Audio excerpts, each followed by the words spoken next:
Hello everyone, wishing you a peaceful and warm day. Episode 6 ended in quietness, not through words, but through glances, gestures, and the things left unspoken, and Hung was fixing the fence. Hoai Ca was packing her belongings, each of them preparing for something, even if they hadn't named it yet, and in episode 7. A conversation with a familiar face brings to light things never said before, bridging the long-standing misunderstandings between past and present. Will understanding be enough to make Hoai Ca stay? Alas, Hoai Ca, episode 7. Let's find out together. At the break of dawn, Hoai Ca was already awake. She slipped on her familiar deep blue shirt, donned her conical hat, and quietly stepped out into the garden. That morning, she planned to pick papayas to sell at the market, gathering every bit of money she could to repair the small house damaged by the recent storm. Beneath the dew-covered leaves, she carefully chose each ripening golden fruit, placing them gently into a plastic basket. Every fruit harvested was a small piece of hope, enough to buy back dishes, a few household items that had been broken, and more importantly, a chance to return to her own home. At Mr. Hong's house, she and Tony were well cared for. He was kind, attentive, and never complained, but her heart could not rest easy. His mother's presence lingered like a shadow, even though she was far away. She could still recall the family memorial a few months prior.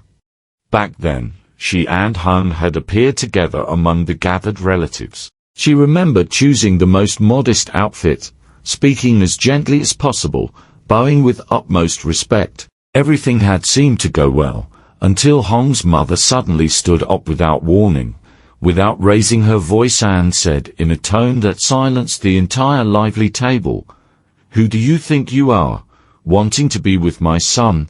The atmosphere froze. Hoai Ca simply rose, gently excusing herself to pour some water. But the mother was already waiting outside by the gate, where the harsh noon sun cast long shadows. "I have nothing against you," she said calmly, "but I have a son to protect. He's a good man, and I don't want him to suffer the consequences of that goodness."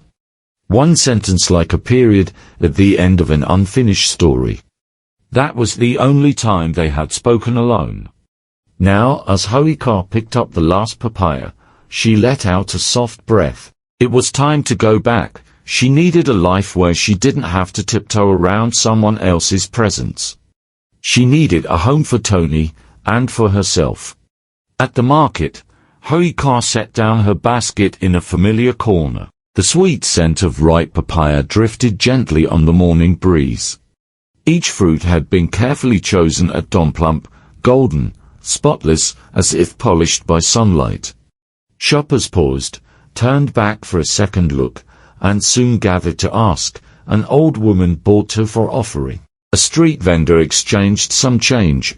A few children tugged at their mothers, pointing excitedly at the biggest fruit.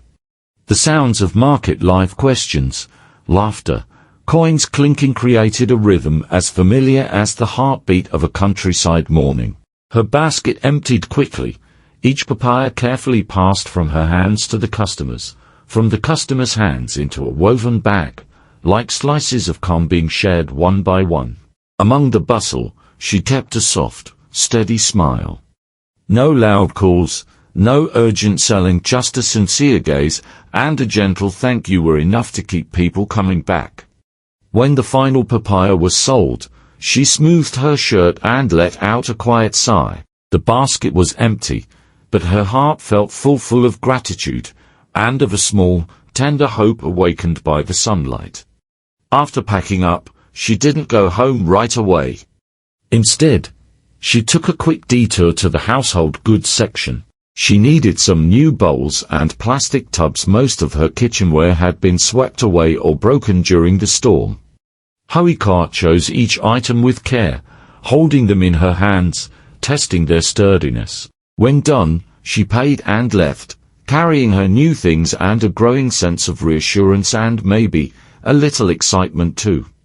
As soon as she reached her doorstep, she set her basket down and got straight to work. Her hands moved swiftly, wiping every dusty corner, washing each new bowl and plate with precision. Every item was placed neatly, every stain scrubbed away. She wanted to turn this space into a real home again, a place where she and Tony could rely on themselves, no longer needing to lean on anyone else. Just as Hoai Ca finished cleaning up, the sound of a motorbike echoed outside. Hung arrived at the gate with his younger sister, Tuan, a petite, modest girl. She stepped off the bike carrying a bag of fruit. Hung gave a few brief instructions about an urgent matter at the commune, then quickly drove away.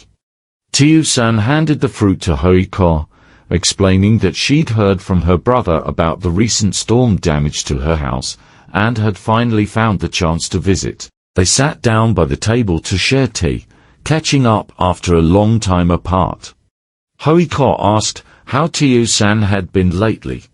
The young woman spoke slowly, saying she had finalized her divorce. Her voice was calm, not bitter, but carried the quiet weight of someone who had lived through much.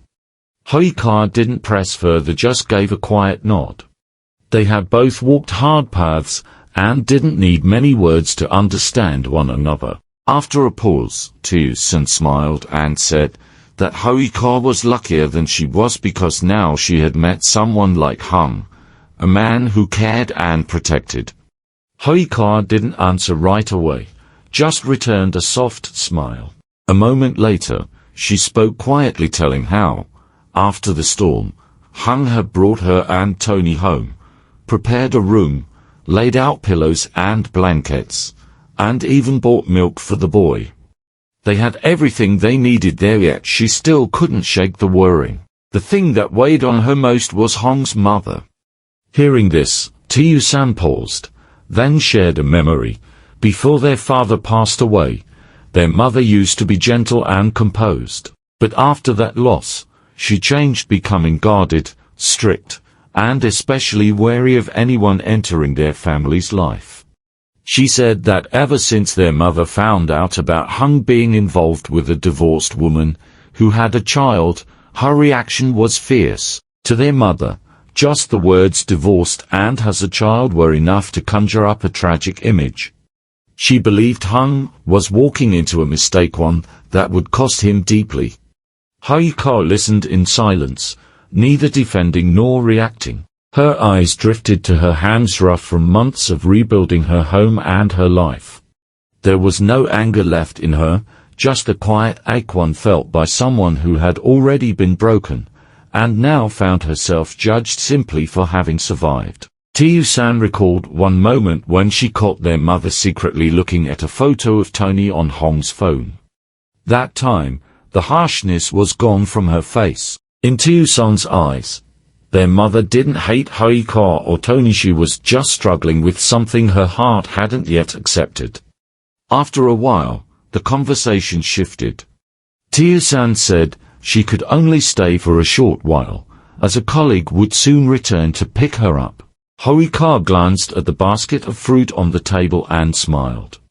As if remembering something, she offered to give Tuan's daughter to baby rabbits from her litter. Tuan hesitated, not wanting to trouble her, but Hoai Ca was already getting up, saying she'd call Hung to bring the rabbits over. She stepped outside, made a quick call, and half an hour later, Hung returned carrying a basket with two tiny bunnies nestled close together. They didn't have much time to chat before the motorbike arrived at the gate. Tuan's ride had come. She quickly said goodbye to Hung, then gave Hoai Ca a soft hug. Just before getting on the bike, she turned back and said, not loudly, but with quiet clarity, no matter how much Mom disapproves, I'll still stand by your side.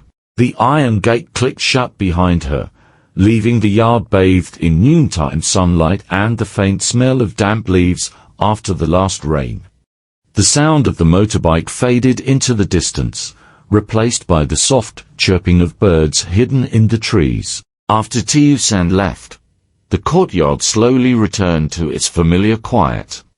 Hoai Ca and Hung sat together on the porch, 2 cups of tea still steaming on the old wooden table. The midday sunlight filtered gently through the leaves, casting soft patterns on the table, as if trying to soothe everything left unsaid.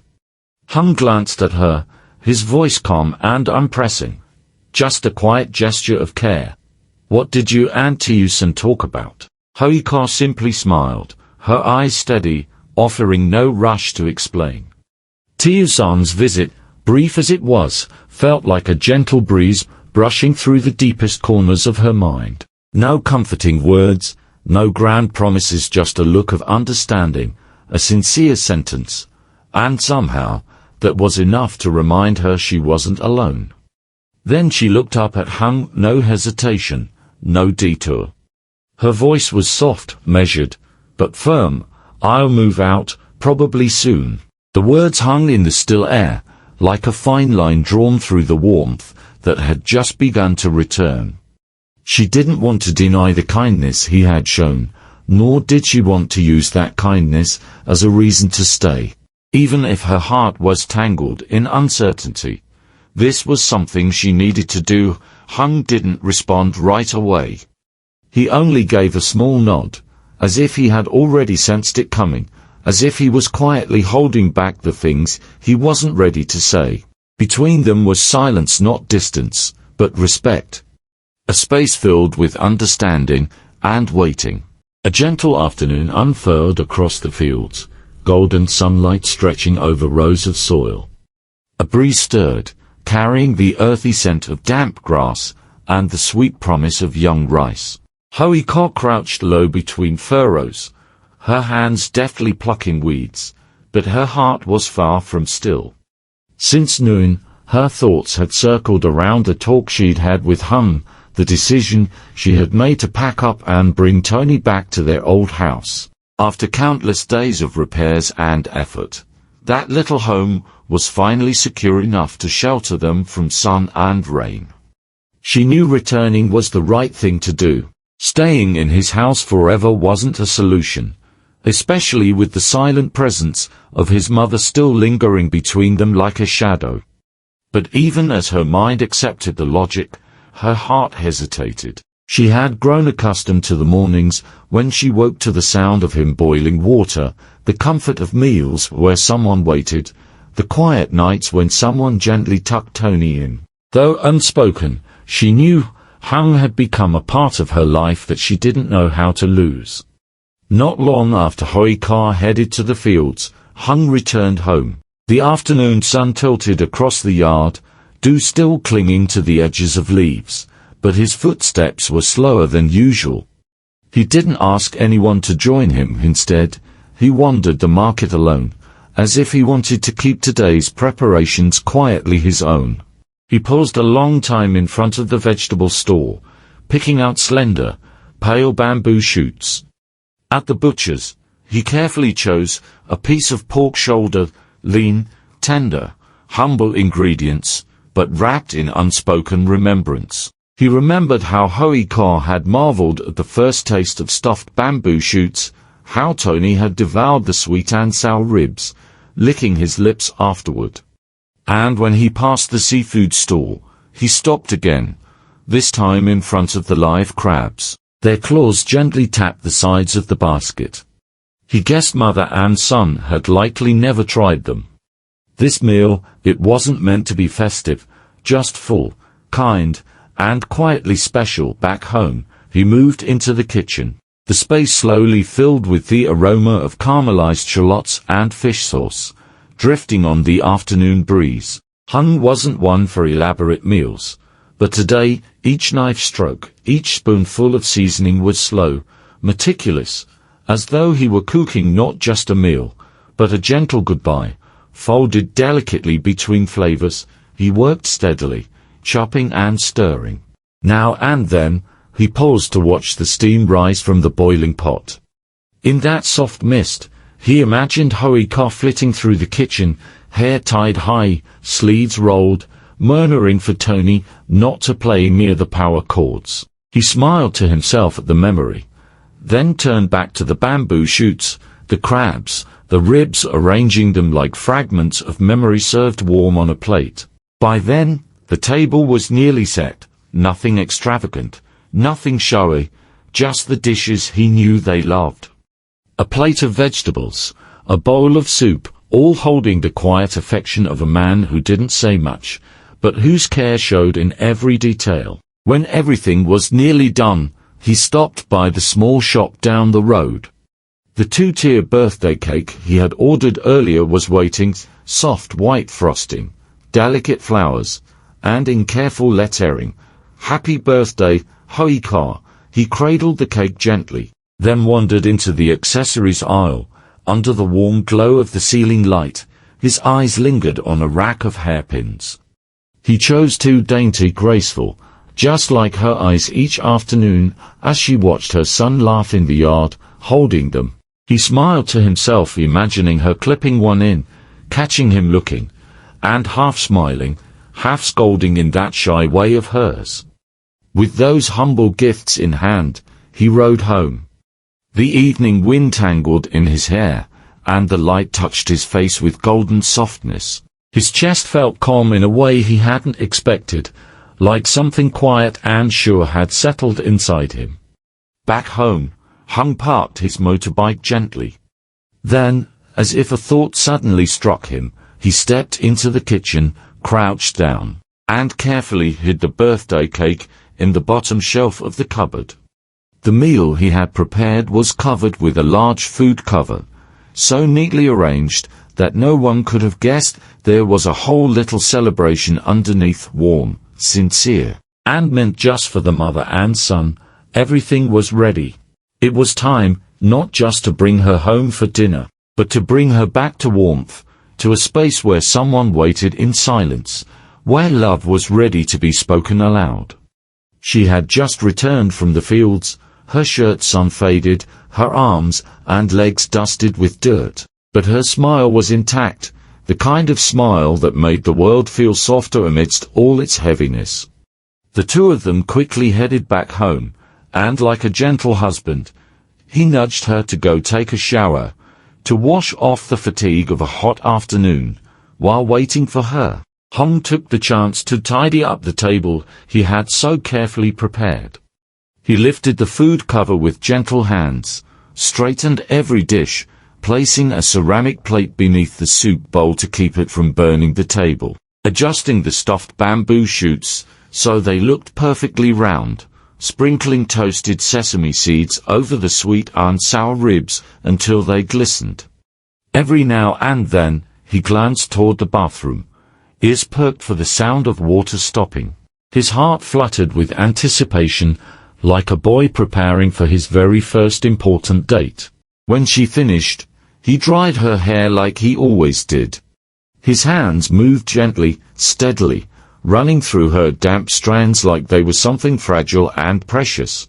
When her hair was dry, he took out one of the new hair clips he had bought, and carefully fastened it in place, his eyes watching hers through the mirror, not for her reflection, but for her gaze. Then he whispered, "I have a surprise for you and Tony." Before she could ask, he softly covered her eyes and led her into the living room. When the cloth was pulled away, Hoai Ca froze. Right in the center of the table sat a birthday cake, candles flickering gently, steam curled up from the stuffed bamboo shoots, and the other simple dishes gave off a rich, comforting aroma. She couldn't find any words. The room fell silent, the warm yellow light casting soft shadows over the 2 figures, sitting side by side, one quiet man, and a woman who had just walked through the sweetest kind of emotion. She leaned her head against his shoulder, her small hand resting inside his warm one. In her heart still lingered the echoes of surprise, of being moved, and a hint of disbelief over the happiness unfolding around her. She had grown used to living alone, to being forgotten, to the idea that she should never expect anything too thoughtful, too personal, like a birthday celebration prepared just for her. But tonight, all of that arrived, silently and completely. She whispered to him that she had never really had a proper birthday, never expected anyone to remember, let alone bake a cake or cook her favorite meal. Hung just squeezed her hand a little tighter. He didn't say much, but in his eyes and smile was a quiet certainty. This was something he wanted to do, not for anyone else, but for her. He wasn't someone used to grand gestures, nor was he skilled at expressing his feelings, but knowing that she and her son were about to move out stirred something in him, the urge to leave behind one last bit of warmth, like a small connecting thread, whether short-lived or lasting, that would remain in the memories of all three. Hoai Ca sat silently for a while. The doubt in her chest had faded, replaced by a deep sense of gratitude. She knew the road ahead would likely still be difficult. His mother hadn't accepted her, and her past was far from easy, but at least she no longer walked alone. In her heart, something like faith had begun to bloom again, quiet, but resolute. Outside, a soft breeze rustled the areca palms in front of the house. Leaves turned their faces to the wind, whispering something faint, perhaps a blessing, or simply a quiet kind of understanding. But whatever it was, that evening had become a turning point, the place where two lost souls found each other, through love, patience, and a belief that had finally been awakened. A morning that seemed peaceful, yet hearts were far from calm. And Hung remained, quiet and steadfast. Tuan arrived, not to interfere, but to offer a gentler, more compassionate perspective. And Hoai Ca, still caught in the middle between love she longs to hold onto, and a distance that has yet to be named. She hasn't left, but she hasn't truly stayed, either. Some decisions aren't made by reason, but by a touch, a glance, or a belated word. Alas, Hoai Ca, episode 7 ends here. See you in episode 8, where everything that once seemed certain begins to feel uncertain all over again. Một buổi sáng tưởng chừng yên ả, nhưng lòng người lại chẳng hề tĩnh lặng. Anh hùng vẫn ở đó, lặng lẽ và kiên trì. Tiểu San đến, không phải để xen vào mà để mở ra một lối nhìn khác, dịu dàng và đầy cảm thông. Còn Hoai Ca vẫn đứng giữa, những ngổn ngang giữa yêu thương muốn giữ và khoảng cách chưa thể gọi tên. Cô chưa đi nhưng cũng chưa thật sự ở lại.